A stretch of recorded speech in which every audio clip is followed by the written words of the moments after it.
What's going on, everyone? Welcome to episode 107 of the Bros Talking Soccer podcast. We're dealing with a little bit of technical difficulties right now. I don't know if you can hear an echo the way I can, but apologies for that. Christian is trying to fix it. He got up to leave right as I was hitting record, so bear with us a sec here as we try to get that figured out. Our apologies. But my name is Dave. And that's Christian over on the other side there. We are brothers. Our other brother, Matt, is over in Europe gallivanting around with his girlfriend. We usually talk about what's happening in the soccer world. Christian, hello? No. All right. I don't think he can hear me. Oh, the joys of trying to podcast. Yeah. So apologies. Maybe we're just going to have to deal with the crappy audio. So I apologize for that. Christian, hello. Hello. And there's Christian. Christian has our trivia question. We have our topics set. Christian, we didn't talk about when we want to do the stadium scene plug and FNX network plug because we only have 2 breaks now. So do you want to do them together after your segment? Or do you want to do it before we go into your segment? It's dealer's choice. Let's do it before. Before your segment? Yeah. All right. What's going on, everyone? Welcome to episode 107 of the Bros Talking Soccer podcast. My name is Dave Knittel, here with my brother Christian to discuss stories from around the soccer world. Matt is off gallivanting around Europe still. Christian, hello. How are you doing today? I'm just dandy, Dave. Thank you for asking. How are you doing today? I have been better, Christian. My 2019 is not off to a fantastic start. I woke up New Year's Day not feeling too hot, and that has continued up until today. I hope I'll get better soon, but it's been a challenge. The one positive, I got Red Dead Redemption for Christmas. Thank you for that. And I've been laid up playing that pretty much all day, every day. So if there's one positive from that, I've been laid up. Yeah. Laid up or up late? No, laid up, not late. I understood. I know, but. Totally. You're so good with words. I am. I really am. All right. Christian, how's your 2019 off? I don't know. I don't know. How is your 2019 going? That's what I should have said. It's pretty good, actually. I did start to get a little sick as well, but I took one of those emergency packets, and it seems to have worked pretty well. I'm just so happy for you. Yeah, I mean, I guess you should just be better. Okay. I'll try next time. Listeners, hopefully your 2019 is off to a better start than mine. Christian, over to you for our trivia question this week. Our trivia question this week is about the best player of all time in Lionel Messi. So, do you know so in 2018, let me start with that. He did not score a goal with his head, all right? Do you know the last year he did not score a goal with his head for either club or country? Prior to 2018? Prior to 2018, yes. Didn't he score a goal after Pele said he couldn't score with his head? No. I mean, he has done that in the past, but not this year, not last year. You sure? I'm sure. Okay. All right. I could have that wrong. So before 2018, when was the last time he didn't score with his head? All right. Fantastic. Interesting question, listeners. You'll think, we'll think, and I'll give my guess at the end before Christian reveals his answer. Christian, before we get to Christian's Corner, do you want to give a plug for one of our partners? I would love to, Dave. It would be so fun. All right. So, we partner with Stadium. Oh, I messed up. It's okay. StadiumScene.tv. So we want to take some time here to give a shout out to our partner, StadiumScene.tv. You can visit them at StadiumScene.tv. And if you're going to any stadium in the US or Canada, you should visit their site. It gives you restaurants, bars, all type of activities in the area, what to do, where to park, what to see in the stadium or around the stadium. Definitely check them out. They also partner with content creators like us to review blog posts or post blog posts, podcasts, videos, all sorts of fun stuff. Across a variety of sports, right? About, all sports, not just soccer. So definitely check out anything that you may be interested in. Over at StadiumScene.tv. Christian, great work. What's going on in Christian's Corner this week? In Christian's Corner this week, we got some excellent stuff planned. So I hope you're excited and you're strapped in and ready to go. So I couldn't be more excited. Oh, I'm so excited about that. So we're going to start off with someone who might be a little bit of an unknown here, but Chris Richards, a U.S. Youth Academy, well, not U.S. Youth Academy, but U.S.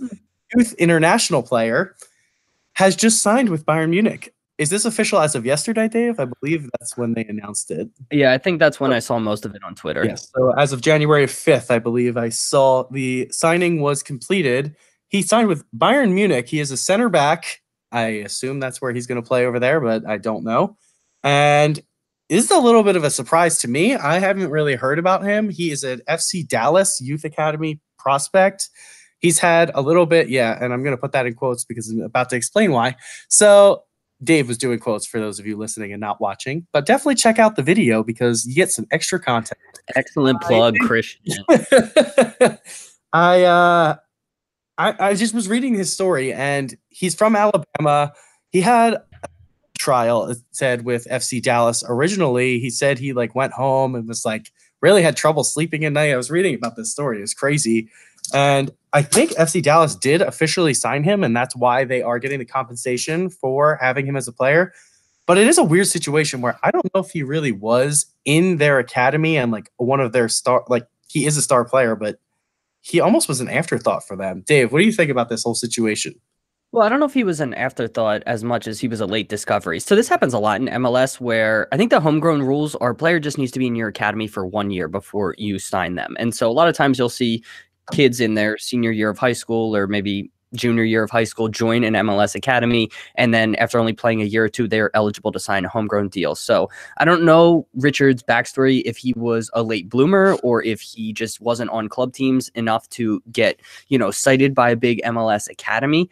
But clearly he was talented enough to get signed by FC Dallas. They knew that they had a special player in him, and so they rushed to sign him to a first team deal and immediately loaned him out to Bayern last year. So I think they saw all of this kind of in the future happening, and they wanted to get compensated from him. They didn't want another Weston McKennie situation, and so they developed a partnership with Bayern that sees them loan players over there. And so overall, I think this is a smart move from FC Dallas, given all of the constraints that MLS kind of operates under. Yeah, it does seem a little odd. I know we've discussed in the past FC Dallas and Bayern's dealings, and they have. Is it what? I don't really know what we call it. Is it a partnership? It's a partnership. Yeah, that's I guess the best word. Okay, but it seems like that is the move almost in MLS now. You got Manchester City with FC or New York City FC, which is a little bit of a different situation because of their ownership is the same group. But I think that we are going to start seeing more and more. I know Barcelona's been over here trying to create youth academies of their own. Wouldn't be surprised if they partner just with a team and have their youth academies integrate all together. But I guess we'll see. I kind of like that style. I mean, I think it's going to bring something different and almost bring that European style, but still have an American style here. So it's going to be interesting, to say the least, Dave. Right? Yes, I would agree with that. And it'll be interesting to see how Richards develops at Bayern. They're one of the best teams in the world, but their center backs are sort of aging, and it'll be interesting to see if he gets an opportunity. And Bayern's becoming kind of the place for North American youngsters to end up with Alphonso Davies over there, and maybe he might break through. And now Richards, could be an interesting situation at FC Bayern. Yeah, absolutely. You have anything else to add on this topic? I'm good. Okay, so we're going to stay in Bayern Munich, and we're going to talk about a French player who has been there for quite some time, Franck Ribery. So he had a little bit of an issue this week, to say the least here. I kind of see why he got upset, because there was no reason for people to criticize what. I mean, I can see why he was being criticized, but I don't like. Can we get the backstory here first? Okay. Okay, fine. I'll give my opinion after the story. Right. Yeah, thank you. It is Christian's corner, though, so I can do things. Yes, you can do it however you like. So the backstory is he was at a restaurant in Turkey. I believe he was in Turkey. And he was with a friend of his who was a chef over there who makes really, really expensive food. And he was eating $1,000 plate. And I forget what, I think it was steak. I think it was gold steak I saw. Yeah, it was golden steak. Yeah. So yeah, it's $1,000 a plate. That does seem lavish, but he was getting heavily criticized by the media for that. And I think it was one person in particular, and I can't find his name. I had it earlier, and of course I lost it. But he like just lost his mind. Frank Ribery went to social media, less so than Evra, who lost his mind in a very different way on social media in a real creepy way. Frank Ribery was just angry, and so he wasn't licking any raw steak or anything like that? Yeah, he was definitely not. Even though it was golden steak, he was not shoving his hand up turkeys and doing some stuff that we don't need to talk about right now. So Frank Ribery, I don't know if I should really read what he tweeted or just it's probably not appropriate. Yeah, but, you can find it on social media. It was very expletive laden, and definitely, and he was irate, and Bayern stepped in, and I'm pretty sure they fined him, and he's. I understand why he'd react that way because people are criticizing his every move.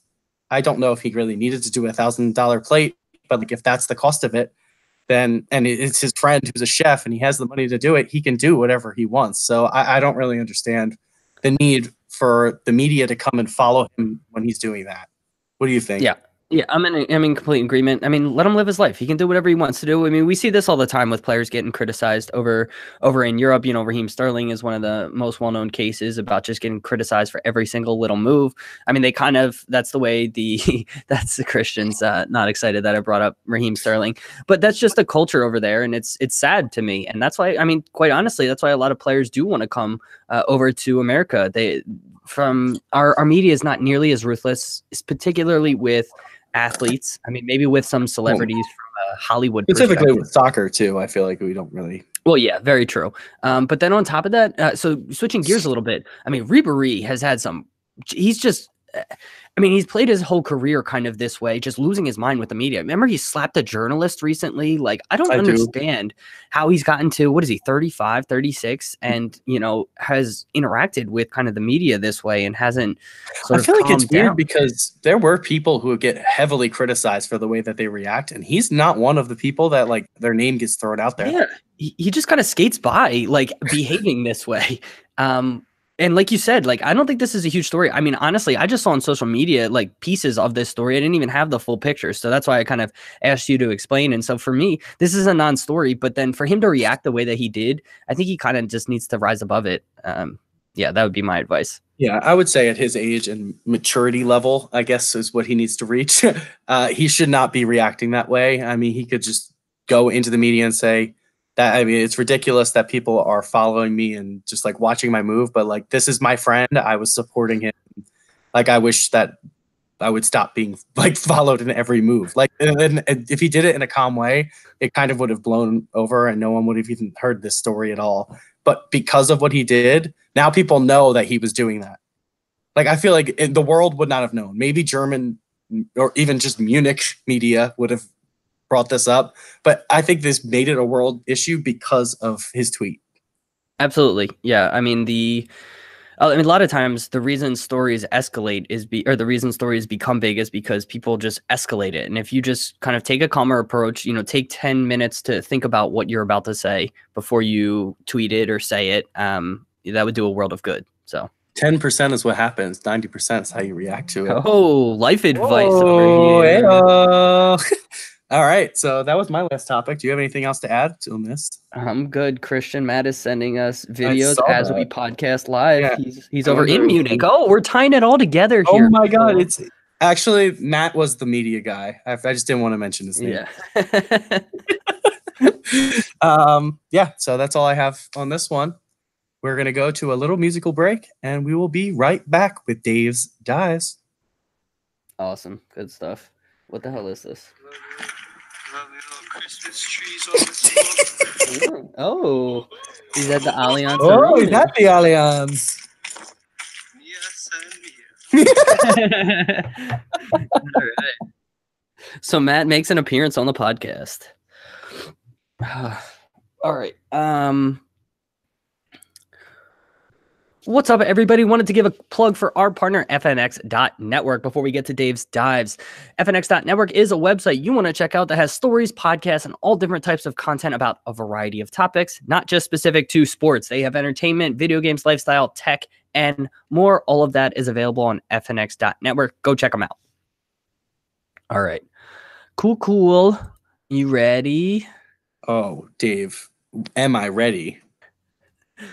What's going on, everyone? Welcome to Dave's Dive. First thing I want to talk about here, Manchester City and Liverpool played this week. Unfortunately, it finished 2-1 to City. Christian, I wanted to get your thoughts on the match. By most accounts, people thought it was a good match, really back and forth. It could have gone either way, but what did you make of the match?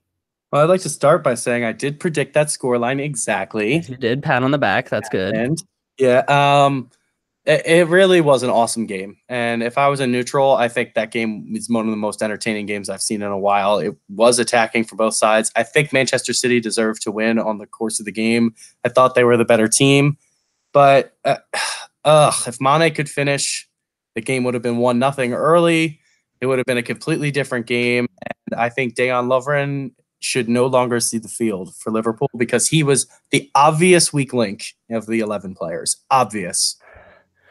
Okay. I get it. I mean, for him on the Aguero Both goals goal, were directly related to what he did. the second one, I'm trying to remember. The first one clearly was, but also you can understand what happened on that. So on that one, Aguero falls down. He dives basically after contact with Van Dijk, and he's laying on the ground. Everybody stops paying attention to him. So Liverpool gets their line set, and they push out to probably the penalty spot. The back line is in a flat line at that point. Aguero basically sneaks behind Lovren, and Lovren does the right thing and checks his shoulder, but he doesn't know that Aguero is standing directly behind him. And so, yes, you can fault Lovren there, but I think he needs to get shouted at by Van Dijk, or I guess it's Robertson, to let him know that he's got a man behind him. Or Allison. Yeah, so I know everybody wants to blame Lovren there. I'm stumbling over my words here. I apologize, people. But for me, I have some sort of sympathy there because he does the right thing. He checks his shoulder to make sure nobody's there, and nobody was there. And then all of a sudden, a guy just darts in front of him. So I have a little bit more sympathy for him on the first goal.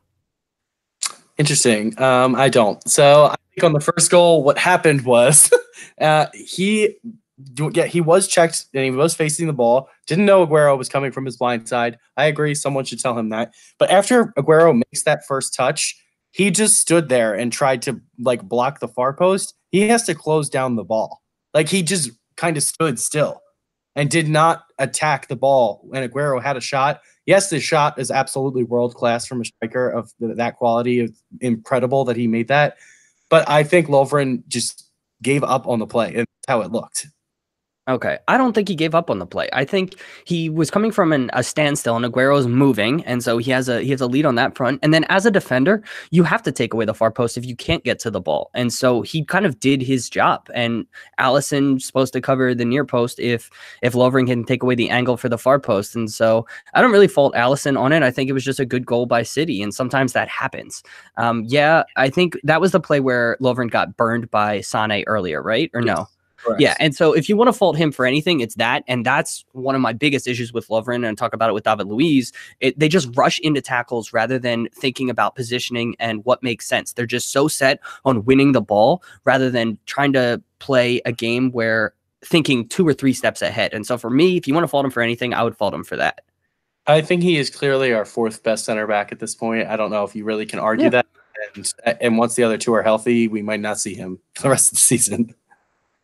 I would agree with that. I mean, I still think Liverpool's involved in a bunch of competitions. I think you're still going to see him, but I would agree with you that he is 4th choice at this point. So Liverpool got their goal. So Mane hit the post. That was a fantastic play with Liverpool sort of playing through the midfield, and then Salah played a perfect ball into Mane. I will say Mane has been doing this all year, and it's frustrating with me. He just seems to, I don't know if it's checked out or lackadaisical so often. I mean, to start off the game, he gave away possession sort of needlessly. He was dallying on the ball a little bit too much. And I don't want to call him out too much because he is still a fantastic player and he gets into great positions and he works hard. Just sometimes he doesn't look as dynamic as he did last year. And it's kind of frustrating to me. Any thoughts there? I agree with you. I think he just holds on to the ball. I don't know if it's a confidence issue in which he's overconfident. with his dribbling and just ability to get at goal, or if he is just not confident in his first touch or being able to pass the ball to certain places. It could be one or the other. But there's something definitely wrong with what's going on. I think it's gotten better recently. He kind of started that game slowly. I think he grew into the game as it went on. And then he was brought off late, but that was fine. I just the goals just were not very good, and it was very untypical of Liverpool.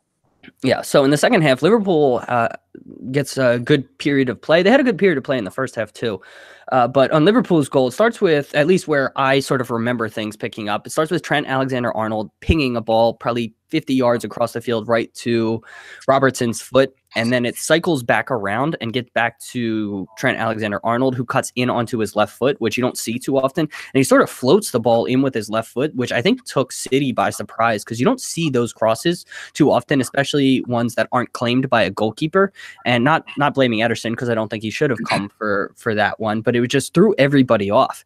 And it gets to Robertson, who volleys it first time across to Firmino, who Company had lost and, should have been tracking him there. And Firmino has a tap-in header. So that's how Liverpool's goal sort of happened. Christian, I don't know what you saw on Liverpool's goals there, or goal. Yeah, I thought it was an amazing play between Trent and Robertson. They were absolutely fantastic. Firmino in the right position. But the one thing that I'm going to complain about on that goal was it gave Trent too much confidence on playing that ball for the rest of the game. Almost every time he had it, he tried to do that. Agreed. Yeah, and we texted about that. I said he was trying to hit the home run every single time, and it's okay to try it every so often, but I agree. He was trying to play that inch-perfect pass in behind, drop it over Company in behind and before it got to Stones, and it just wasn't coming off. And so I thought he needed to mix it up a bit more. Absolutely. And then so City's second goal, you want to recap what happened there? I mean, I think it was a counter.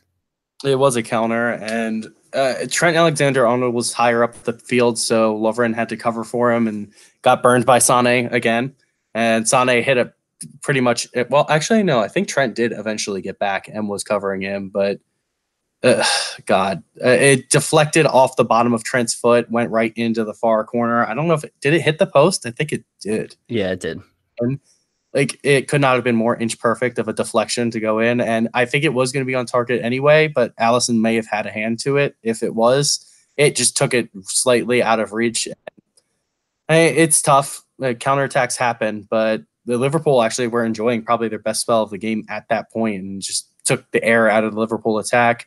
I don't really think Liverpool had many chances after he scored. They had a couple goal mouth sort of scrambles. Ederson kept trying to come out and claim balls that he kept missing. Okay, and Ederson is not a great goalkeeper. I'm just going to throw that one out there. I think he's great with his feet, and in Pep's system, he's going to do well.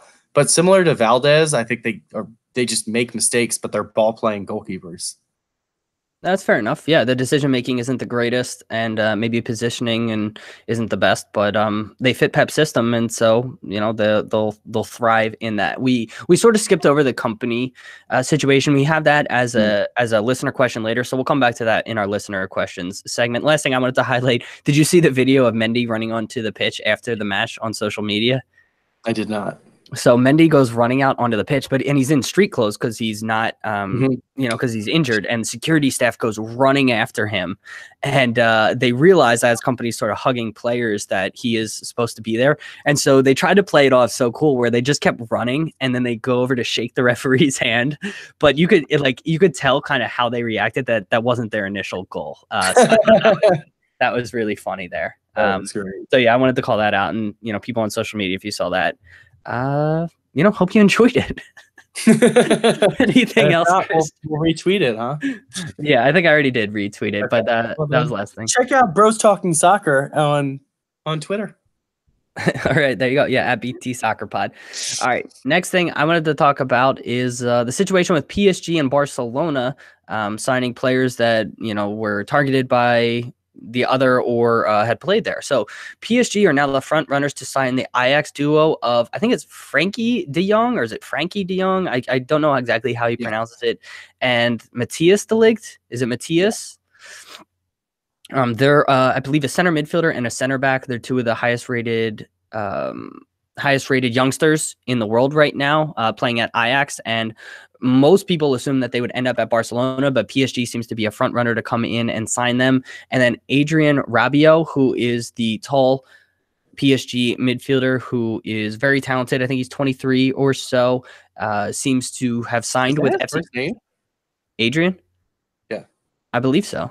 Okay. I could have that wrong, but Christian, what do you make of these moves? Are you surprised that the Ajax players chose PSG over Barcelona to start with?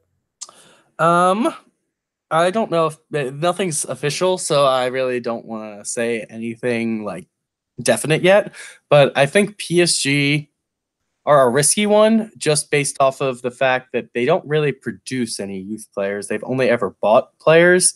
And I know these guys aren't going to be youth players being produced in their system, but they're very young. And I don't think the track record at PSG is very good with Mbappe.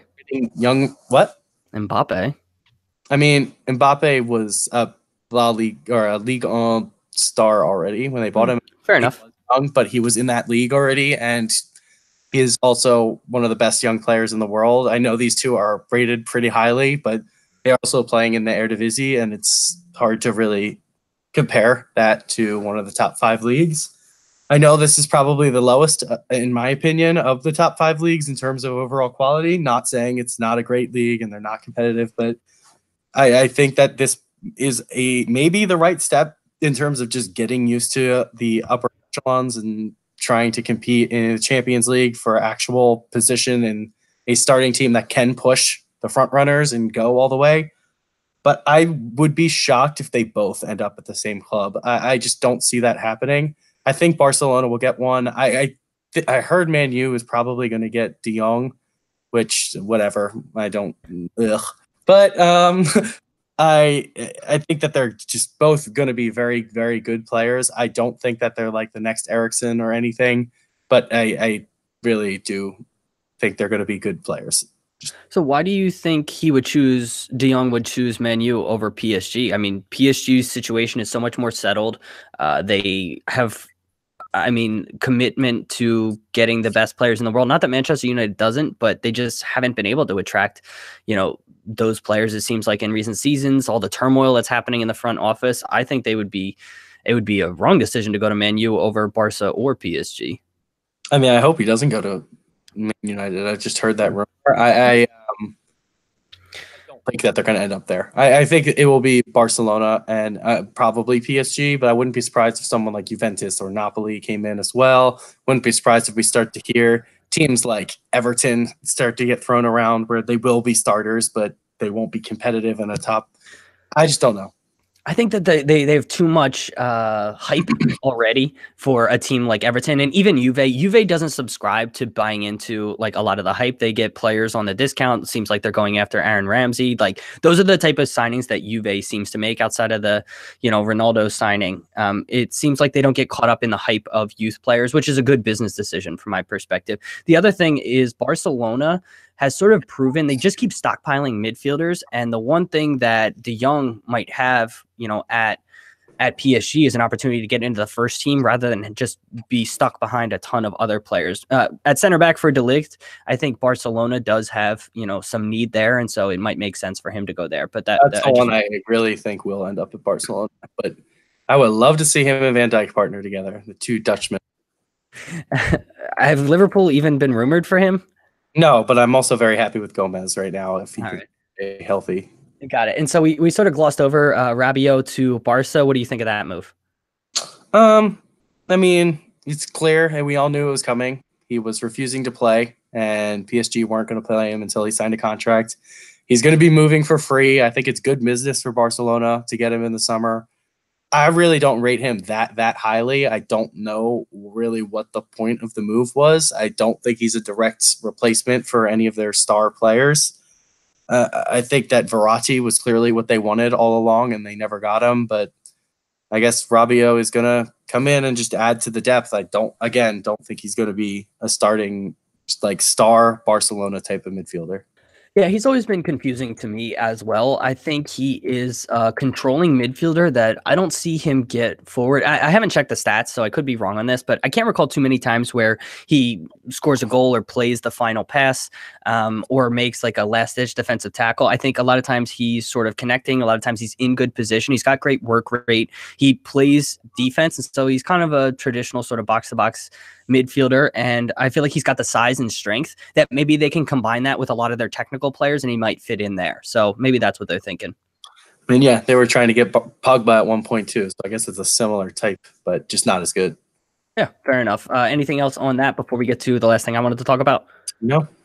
All right, cool. Last thing I wanted to bring up is Christian Pulisic transferred to Chelsea. If you haven't heard, we talked about it on our podcast last week. Has it only been a week? Wow, this things have time is flying by. But Mauricio Sarri had some comments right after Pulisic was signed that were taken, I'll say, out of context. And so he basically said he didn't know about the Pulisic transfer the day before. And really what he meant was that he wasn't aware that the transfer was happening on that day. He came out and said that he had approved the transfer, a month before, and he's not involved in the transfer process. So I just wanted to sort of clarify that. Christian, what did you think of Sarri's comments? I don't really think it's that big of a deal. I think that he knew it was happening, and he just didn't know when everything was going to be announced and finalized.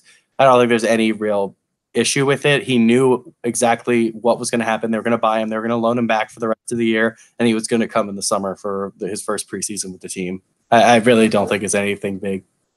So what did you think of everybody's reaction on social media? I know a lot of U.S. soccer fans were up in arms about it. What do you think about any of that stuff? I think that they should not allow the transfer, if I'm being honest. I think, so I think people are just going to always react and overreact to things. I know I've done it maybe once or twice. So it's just people take things and they run with them when there is nothing there. And that's the way of the world. Yeah, and especially in today's sort of social media age where people want to report the story first, I think it's really important to do your own research and sort of get the context of the situation. So when I saw those comments, I was like, that doesn't make any sense. Like, right, just on the surface, it doesn't make any sense. They're spending $70 million on a player that the manager has no idea about. It just didn't make sense. And so looking into it a little bit, you can find that stuff out. So that's a little caution to those using social media. Make sure to do your own research before you sort of buy into what everybody's saying online. Christian, anything else to add? Definitely always do your research before agreeing $70 million moves. Sure. Yes, but also, even if you're not spending $70 million and just tweeting about somebody spending $70 million, hey, it might be worth it to do your own research. PSA from Bros Talking Soccer over here. All right, Christian, anything else before we get to our listener questions? I do not believe so. All right, first up, go check out the Soccer Tavern. It's a YouTube channel making videos about the history, culture, and philosophy of the beautiful game. It is from yours truly. Christian helped with a video on there about Liverpool, and hopefully we'll get some more videos going in 2019. But we have all different types of videos, club history videos, about the terminology, so on and so forth. Christian, you look like you want to say something. I really do. So please check out our blooper takes on the Liverpool video that I don't know if Dave actually posted them yet, but he said he was going to. They're on our social media. They're on our Facebook. I keep forgetting to post it on our actual YouTube channel, so I do need to do that. But yeah, I could not say the word miracle.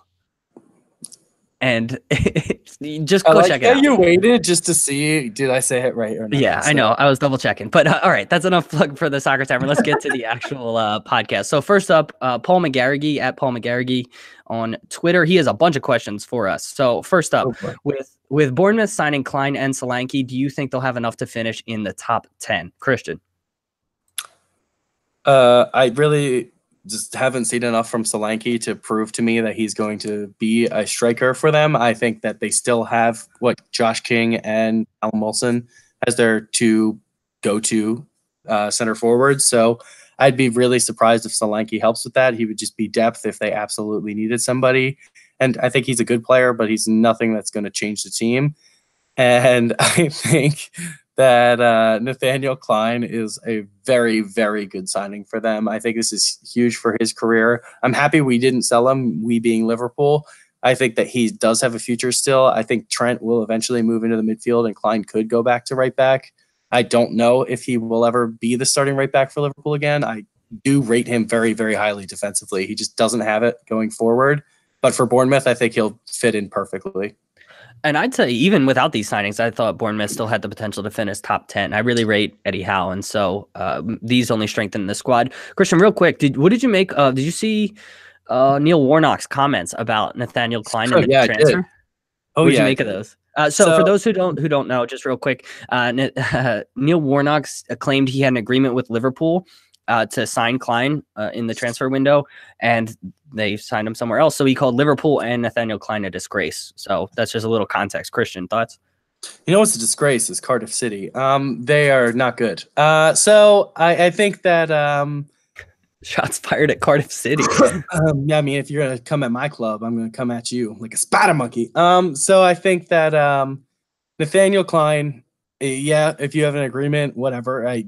There was nothing signed. Clearly, it was all verbal, and until something is official, you can't just expect it to be done. And yeah, it probably sucks for them, but I wouldn't want to be in Cardiff.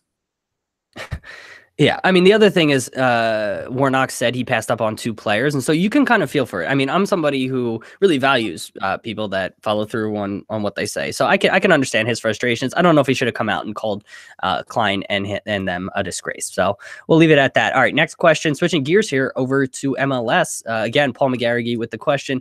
Now that Crew SC are staying in Columbus and have new owners, do you think the club will have a new lease on life going forward? Christian? I'm going to be honest, I did not hear you. Did you not hear me at all? No, it was just really quiet for a second. Okay. Now let's try that again. So from Paul McGarrigy, now that Crew SC are staying in Columbus and have new owners, do you think the club will have a new lease on life going forward? I think it's going to be the exact same as it's been. I don't think it's going to be much of a change. I think that the fans actually got more behind their team this year a little bit because they were scared that they were going to lose them.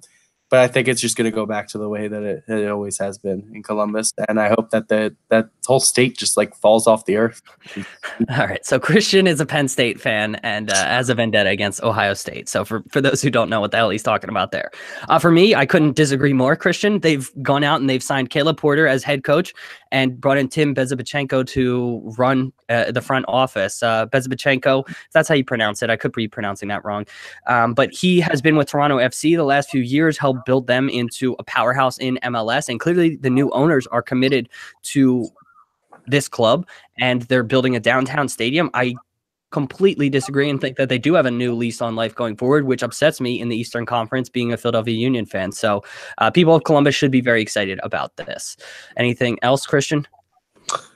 I didn't know any of those things, so I guess cool. Okay. I knew Caleb Porter. That's all I knew. Okay. All right. So you come here for your expert for our expert analysis. So there you go, people. All right. Oh no, we actually have a couple more from Paul. Some Liverpool fans, this is still from him. Some Liverpool fans, particularly on social media, and a couple of pundits have said companies should have been sent off for the tackle on Salah. Personally, I think a yellow is fair. This is the Premier League after all, not a soft friendly match. What do you guys think? Red or yellow? Christian, do you want to contextualize what happened? Would love to. So Salah, the ball kind of was, I don't know if Stones played it across. It was Stones. Okay. No, yeah, it was just a terrible pass. Okay. So Stones placed the ball towards Company, but it was way too far in front of him. And Mohamed Salah is one of the fastest players in the Premier League and in the world. So he was onto it in a flash, did get to the ball first. Company did win the ball in a slide tackle, but came in off the ground. He did jump, had 2 feet coming in. You could kind of see he was trying to pull one leg back.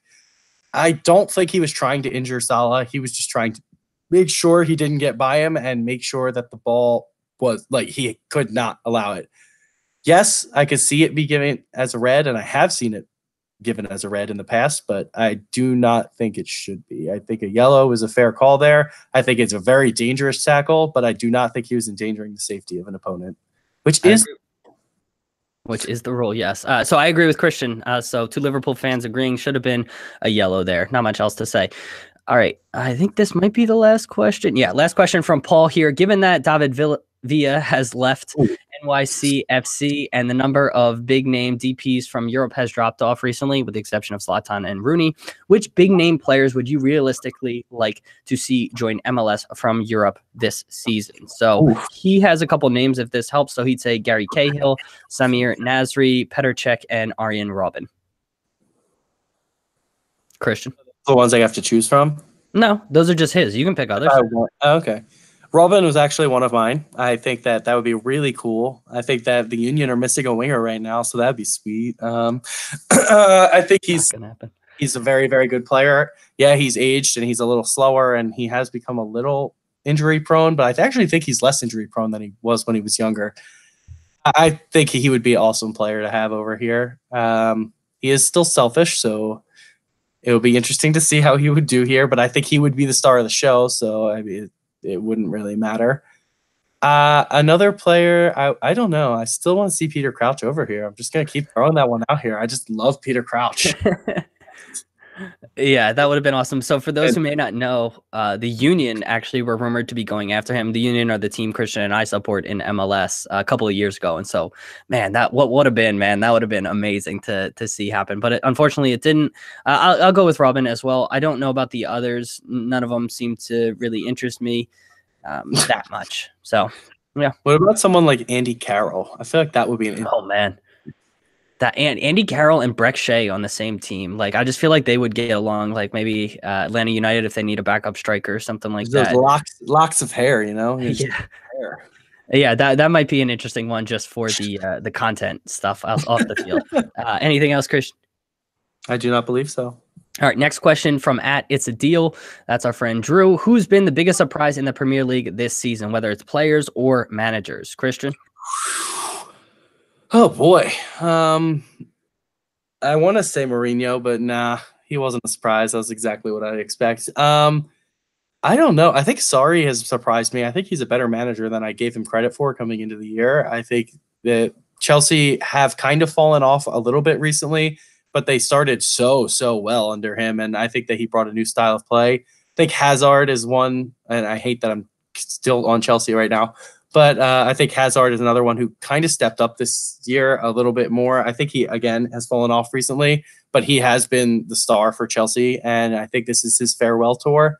Van Dijk, obviously, is my player of the season so far. He is just incredible over and over again. He just blows me away with how good he is defensively and just how to organize a team from the back to the front, able to do everything that you'd expect. And trying to think who is like a little bit lower down that's blown me away. And none of the names. Good or bad way? I guess, yeah. I haven't really done any bad ones, have I? That's fine. You can take. Hey, you can take it however. If you want to stay positive, Christian, I support that. Yeah. All right. Well, you think I'll say Wolves are surprised. I mean, they're in ninth. And so manager, I'm just gonna call him Nuno. He's been fantastic. I mean, newly promoted side, you never know how they're going to adapt to the top flight, as we see with Fulham. I think they're a surprise for me, just being negative. So obviously Jankovic, I think his name was, who was fired. That was a surprise. I thought that they would have integrated better, but I mean, actually how they performed in the championship, it went about as expected because their defense was a mess and they didn't really fix the issues there. So maybe that shouldn't have been as much of a surprise. And from a player perspective, I'm trying to remember. Maybe like James Maddison. I talked about him when we did the combo podcast, I think with the lads. Can't remember where that was actually released. I don't think that was our podcast, but he was someone who plays for Leicester, but he was coming up from the championship, and you never know how those players are going to adapt. And so I thought he did a pretty good job, but I don't know. I haven't heard too much from him in recent weeks, but I don't know. Maybe I'll throw him out there. Christian, anything else to add? I was just going to highlight Fulham again. I did, before you just mentioned it, I was going to throw that one back in. They have been my biggest disappointment of the year. I had them finishing top half. I think they have that incredible quality in their players. But again, it's all in attack. And unfortunately, because they're leaking goals so frequently, their attack hasn't even been able to really get going because their wingers have to play almost as extra outside backs. And their attacking midfielder pretty much just pushing back all the time because they're always under pressure. They really have no outlet other than Mitrovic right now, and it's it's ugly to watch, and it seems like a huge waste of money. They really need to bring in some reinforcements in January, or they can kiss us goodbye for a while. So, Christian Sandler, if you're listening, apologies for that. Oh, he'll agree. I'm telling you Okay. right now. All right. Last question is from Say, right? yeah. Last question is from at Northwood Guitar. What do you think Matt Miazga needs to do to get his career back on track, Christian? Leave. Probably go back to MLS or just to a lower level team in Europe, because the way he's going to break through at Chelsea. On loan or full time? Full time. Okay. So permanent transfer, because right now he was at Nantes in Ligue 1, had a falling out with a new manager. So he went there, played up and down to start the season. Nantes got a new manager. Miazga had, by all accounts, 1 or 2 poor games and then has never seen the side since. And so I think he might still be there. I don't know if Chelsea recalled him from on loan, but yeah, I agree. When players go out on loan, there's a disincentive for teams to play them if they go through a rough patch. And if it's a permanent transfer, you're more likely to play that player through a rough patch because his value could potentially increase. And so I agree. He needs to make a permanent switch to either a championship side, maybe on, towards the top half of the table, or a mid-tier Premier League side, or maybe even get outside of the Premier League and go to, the Bundesliga maybe. It seems like a lot of Americans are having success there. Miazga still is relatively young. He's 23, I want to say, at this point. And so maybe he goes there, gets his career back on track, and then can go on. So that would be my advice. Anything else to add, Christian? I don't think so. What was our trivia question? And I will give my guess. All right. Our trivia question this week about one Leo Messi. He did not score a header for the first time in a while. 2018, he did not score. All right. Which I am still disputing, but I'll just believe it. Okay. What was the last year before 2018 that he did not score a header? I'm going to say 2011. I really need to pull it back up because last week I messed up. Because I'm pretty sure I know the answer, but I'm pulling it back up again. All right. Prepared as always on Bros Talking Soccer, people. I have it. Here it is. The last time he did not score for either club or country, scoring at least one header in a year, was 2007. He had 11 straight games with a heading goal before that. Yep. And according to Goal, you are correct. But, I'm still not sure. But it's Opta. It's an Opta stat. Oh, okay. If it's Opta, all right, I'll believe it. So that's on me. Listeners, hopefully you did better than I did on the trivia question. And thank you so much for being here. That brings us to the end of the podcast. If you liked what you heard, please consider leaving us a review on whatever podcasting platform you listen to us on. It's super easy to do, and it really, really helps us out. We would greatly appreciate that. Christian, can you tell people a little bit about our Slack channel? I would love to. So we have a Slack channel. If you want to join, I'm going to start by saying email us at bros.talking.soccer@gmail.com, and we will definitely get you involved. So it is a chat room pretty much with all these different channels. We have ones for all the different European leagues. It's all soccer related right now, but we have a general category where you can really talk about anything you would like. So we have one for our podcast. We have one for gaming. We have one for transfers. We got all different stuff, international soccer. Definitely get involved. You could talk to anybody, interact with people, interact with us. And it's just a great time. It really is. Hopefully we are all interested. Yes, and it's for any soccer fan. So if this is your first time listening to the podcast, please join. We would love to have you. Or if this is your 100th time listening to the podcast, we would love to have you. So it's just a way to interact with more soccer fans from around the world. So we would appreciate that. If you want to get in contact with us, our Twitter is @BTSoccerPod. Follow us, interact with us over there. Our email is bros.talking.soccer@gmail.com. As Christian already said, our website is brostalkingsoccerpodcast.com. Christian, what can people do there? They can check out past podcasts, they can learn about us, and they can click on our store, and they can go to the Amazon link. Anytime you're buying anything on Amazon, please click that link. We get a portion of the proceeds. I'm trying not to beg, so we'll take that as begging. But we get a portion of the proceeds. It's no extra cost to you. It just is one extra step that could go a really long way to improving our show. Yep, and no additional cost to you, just a little bit extra time, and we would greatly, greatly appreciate that. Again, that's on brostalkingsoccerpodcast.com. Click our store link and click the link to Amazon. Listeners, thank you so much for being here. Christian, thanks for being here. Dave, it was a pleasure as always. Go. No problem. Go Eagles. And go Birds. Listeners, thanks for being here. We'll talk to you next week. See you, everybody. We have an interview this week with J.S. Leatherbarrow from Football and the City coming up. So look for that on Thursday. Fly, Eagles, fly. See you, everybody. Bye.